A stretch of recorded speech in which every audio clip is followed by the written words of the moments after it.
Meu nome é Patrícia Meneguzzi, sou da assessoria Pacer Esportiva de Ribeirão Preto. Há 10 anos eu dou aula de bike e tive a experiência pela primeira vez de ter contato com a bicicleta da Total Health e realmente eu tenho só que dar elogios.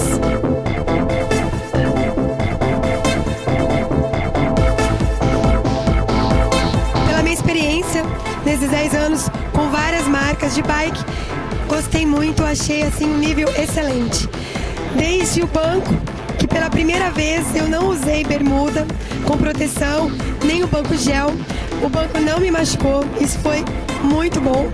E hoje nós tivemos em nossa aula vários alunos iniciantes, também não vieram prevenidos, não trouxeram o banco, e isso foi maravilhoso. Então eu achei a bicicleta, no geral, macia, deliciosa, desliza, ela é leve, gostosa, por mais que você coloque carga, isso é muito importante, ela não dá aquelas brecadas, ela desliza o tempo inteiro de uma forma macia.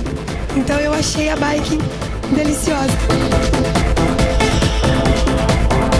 Também o pedal, achei muito importante, porque o pedal, a forma com que a gente faz o ajuste é fácil.